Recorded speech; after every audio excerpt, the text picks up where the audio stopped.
seumur hidupku masuk dalam rencanamu Bapa. Pikiranku, kehendakku, kami serahkan hanya padamu. Ku serahkan padamu harapanku hanya di dalam-Mu.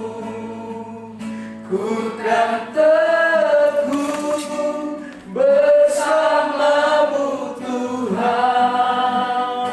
Jadikanku bejana-Mu untuk kemuliaan-Mu, untuk kemuliaan, bagi kemuliaan-Mu, bagi kemuliaan, sekali lagi,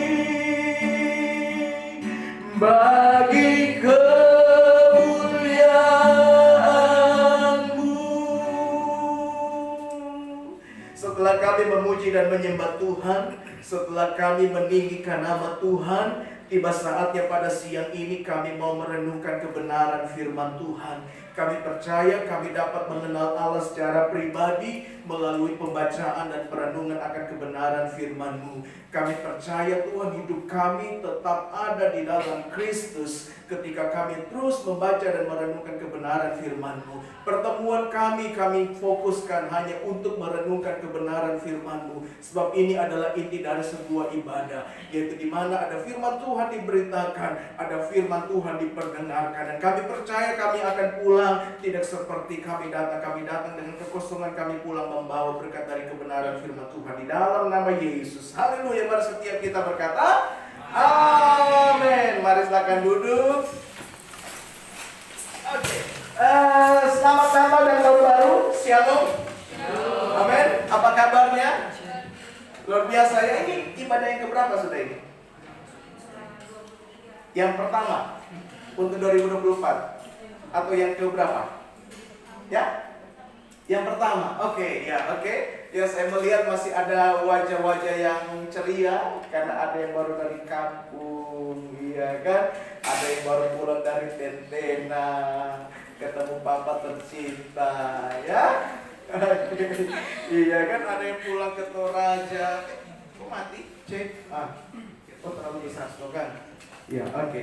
Ada yang dari Toraja? Ada ya, iya kan. Ada yang pulang ke kota Palu sendiri. Maksudnya asalnya dari kota Palu. Iya kan, ada yang pulang ke Palu. Saya mencium bau-bau dari kampung masing-masing ya. Iya kan. Kamu dari mana deh? Hah?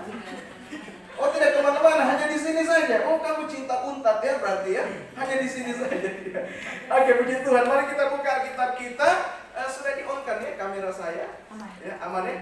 Wih, aman ya. Ada yang jaga aman ya. Iya, puji Tuhan ya. Ya saya rekam karena saya punya channel YouTube. Jangan lupa subscribe. Asik. Oke, kita buka kitab Kolose pasalnya yang kedua. Kitab Kolose pasal 2 ya. Ayat 6 sampai ayat 7. Kitab Kolose pasal 2 ayat 6 sampai ayat 7. Ya sudah dapat, katakan amin. Iya kan? Sudah dapat? Firman Tuhan bilang begini. Kamu telah menerima Kristus Yesus Tuhan kita. Karena itu hendaklah hidupmu tetap di dalam Dia. Ayat 7. Hendaklah kamu berada di dalam Dia dan dibangun di atas Dia. Hendaklah kamu bertambah teguh di dalam iman yang telah diajarkan kepadamu. Dan hendaklah hatimu melimpah dengan syukur. Perhatikan di sini. Semua isi kitab Kolose itu intinya ada di dalam ayatnya yang ke-6. Iya kan? Kalau kita melihat dari pasal pertama sampai dengan pasalnya yang terakhir, Itu tema utamanya adalah tentang keutamaan Kristus. Nah, hidup kita sebagai orang yang percaya, guys, dengerin. Kita kan orang Kristen ya. Ini boleh ditutup biar tidak keluar ya suaranya. Saya nggak enak karena kita di samping masjid kalau nggak salah ini ya. Ya, ini masjid ya. Iya, saya nggak enak suaranya. Ya. Oke, perhatikan di sini. Berbicara mengenai kekristenan, ya tentu kita percaya bahwa kekristenan itu secara legalitas hukum, kekristenan itu adalah agama. Tapi berbicara mengenai etimologi, berbicara mengenai pengertian kekristenan itu sendiri, kekristenan itu adalah sebuah hubungan. Betul ya? Tahu hubungan ya? Ya kan? Hubungan artinya begini, ada interaksi di dalamnya, ada komunikasi di dalamnya, ada sikap saling memahami di dalamnya. Betul apa betul? Ada sikap saling mengenal di dalamnya. Nah, kekristenan pun juga ini berbicara mengenai iman. Iman yang terfokus kepada Kristus. Jadi fokus kekristenan itu bukan aturan gereja. Fokus kekristenan itu adalah firman Tuhan. Amin. Fokus kekristenan itu adalah pribadi Kristus sendiri yang kita kenal sebagai anak Allah. Saya mau tanya, kalian percaya Tritunggal tidak? Percaya. Tritunggal itu apa? Coba. Ayo. Tritunggal itu apa? Coba salah satu. Kalau nggak ada yang mau jawab, saya tunjuk. Saya tunjuk yang unik-unik bentuknya. Ada yang mau jawab? Tritunggal. Nggak ada yang, saya tunjuk kalau begitu. Saya pikir, yang pakai baju merah di belakang itu siapa tuh? Siapa namamu, bro? Bolehkah saya panggil dirimu sebagai Mr. Gemoy? Bro, apa itu Tritunggal? Tritunggal itu Bapa dan Roh Kudus. Betul, iya. Jadi Tritunggal itu adalah eksistensi dari Allah. Amin. Saudara percaya bahwa Allah itu esa? Percaya ya? Namun keesaan Allah itu bukan keesaan dalam bentuk tunggal. Artinya begini, Allah yang adalah esa itu adalah Allah yang secara hakikat dia esa, tetapi dia menyatakan diri dalam 3 pribadi. Betul ya? Nah, kalau kita kembali kepada apa yang dikatakan Paulus kepada jemaat Tuhan yang ada di Kolose, sebenarnya begini, kalau kalian baca ya secara makro ya, secara keseluruhan dari pasal 1 sampai pasal 4, kalian bisa menemukan konteks situasi saat itu.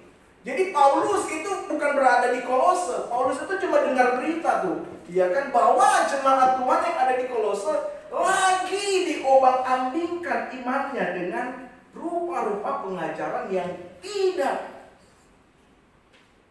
seperti atau sesuai dengan firman Tuhan katanya.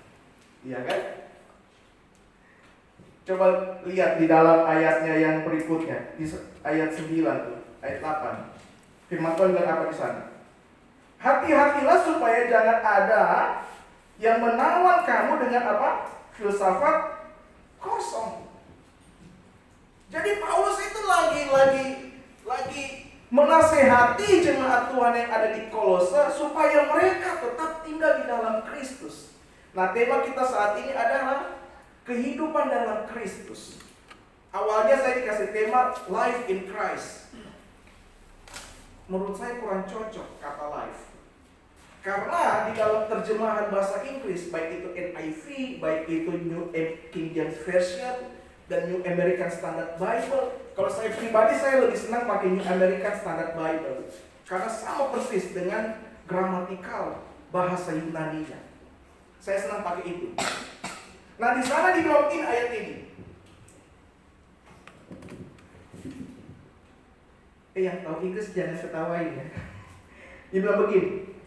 Therefore, as you have received Christ Jesus the Lord, so walk in Him, having been firmly, not and now being built up in Him.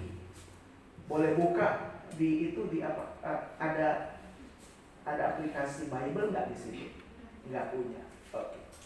Jadi dikatakan bukan live in Him, tetapi dikatakan walk in Him. Saya terjemahin di dalam bahasa Indonesia. Sebab itu sama seperti kamu telah menerima Kristus Yesus Tuhan, maka hiduplah di dalam Dia. Karena kamu telah berakar kuat dan sekarang dibangun di dalam Dia dan diteguhkan dalam imanmu, seperti yang telah diperintahkan kepadamu dan dipenuhi dengan rasa syukur. Sebenarnya ayat 6 dengan ayat 7 ini satu paket. Iya kan? Kata maka hiduplah di dalam Dia, so walk in Him, maka berjalanlah di dalam Dia. Ini yang mesti kita lakukan. Sebagai orang yang pertama, sebagai orang yang telah menerima Kristus. Yang setuju katakan amin. Saya mau tanya nih, saudara sudah menerima Kristus secara pribadi?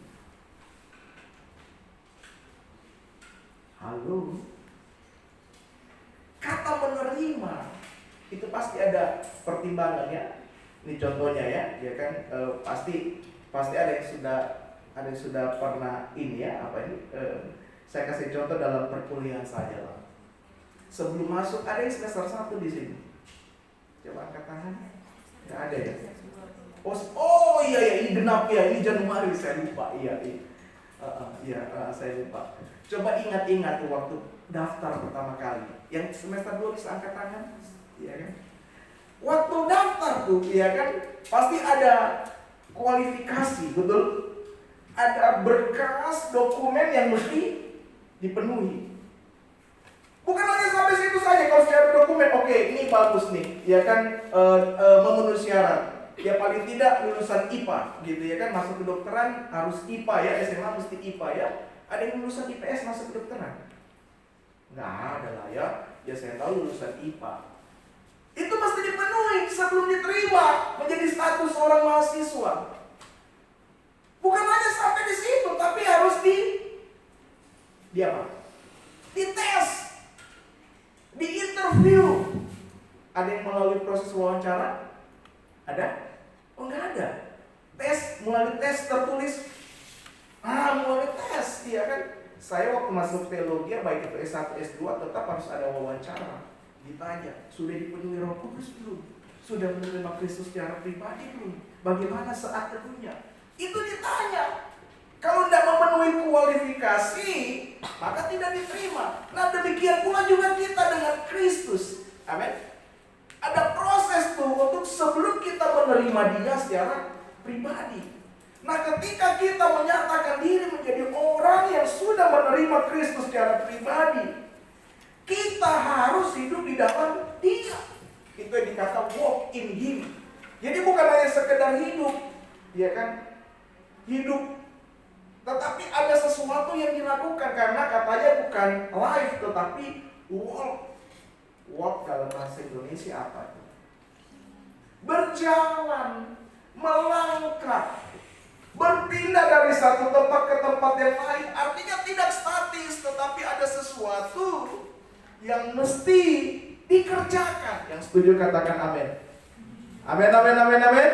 Amin. Coba tengok kepada teman samping kiri kanan. Sengaja tuh duduk samping cewek, supaya pembicara bilang, lihat samping kiri kanan. Kak, di kanan bukan ini, saya lihat di samping kiri. Modus kamu ya. Bagus itu ya. Coba tengok samping kiri kanan. Bilang, sudah kerjakan firman Tuhan belum?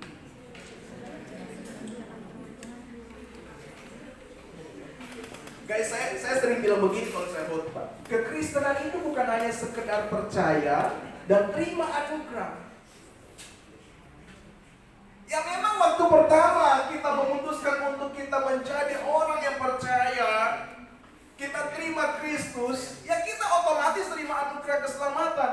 Tetapi kekristenan itu bukan hanya berhenti sampai percaya dan terima anugerah keselamatan. Amin. Kekristenan itu harus mengerjakan keselamatan itu dengan takut dan gentar. Yang setuju katakan amin. Tapi kita mengerjakan keselamatan atau kita hidup dalam ketaatan kepada firman Tuhan itu bukan untuk menerima anugerah keselamatan. Amin.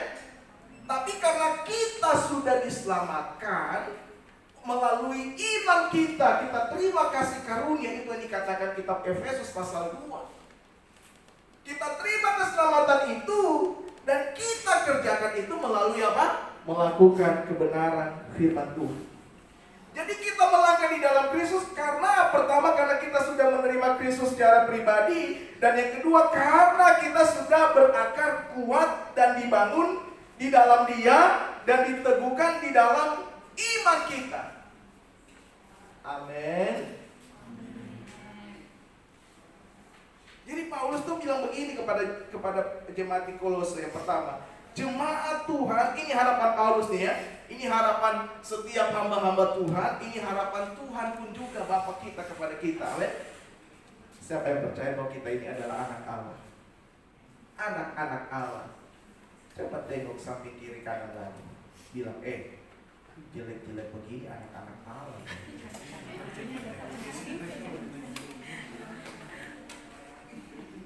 Bilang begini, gemuk-gemuk begini anak-anak Allah.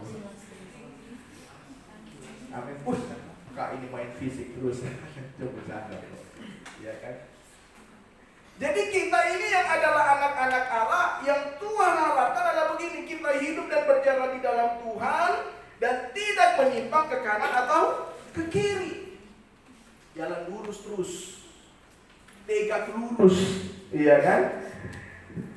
Tegak lurus kepada apa yang dikatakan kebenaran firman Tuhan. Terus yang kedua yang menjadi harapan Tuhan adalah begini, kita tetap tinggal dalam Tuhan, tidak terombang-ambingkan dengan rupa-rupa ajaran yang menyesatkan. Oh sudah habis waktunya ya? Oh baru datang. Oh saya pikir kasih tahu ya kalau sudah habis waktunya. 20 menit. Oh oke. Ya ada yang praktikum jadi terhadap atau sudah mau berangkat? Oh oke, baik. Saya selesaikan lagi. Terus yang ketiga bilang begini, jemaat Tuhan itu hidup dan berjati dalam Tuhan sebagai manusia baru dan tidak memiliki dualisme keyakinan atau hidup dengan standar ganda. Amin. Nah ini yang mesti kita lakukan dalam kehidupan kita. Kita berjalan di dalam Tuhan, kita tetap percaya, tidak menyimpang ke kanan atau ke kiri.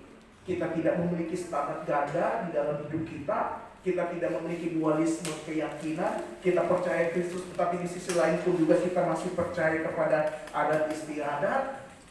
Ini yang Tuhan mau kita lakukan dalam kehidupan kita. Amin. Sampai mau menjadi pelaku kebenaran firman Tuhan, lambaikan tangannya di hadapan Tuhan. Wow, iya. Berikan dulu tepuk tangan bagi Tuhan.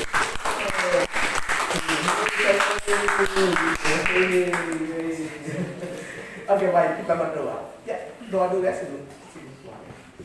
Oke, mari kita satu dalam doa. Terima kasih buat firman yang kembali hadir bagi kami, yang mengajarkan kami untuk kami selalu melangkah di dalam Kristus.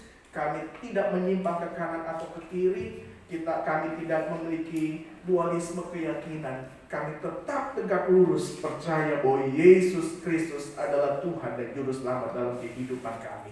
Berkati setiap mahasiswa-mahasiswi di tempat ini, di dalam perkuliahan mereka. Tuhan mampukan, berikan kepintaran, berikan hikmat, dan berikan kemampuan secara ekonomi, sehingga mereka dapat menyelesaikan proses pendidikan mereka dan mereka menjadi seorang dokter yang takut akan Tuhan. Nama Tuhan dipuji, dipermuliakan dalam nama Yesus. Haleluya. Mari setiap kita berkata, amin. Buat semua berkati, saya kembalikan kepada worship leader.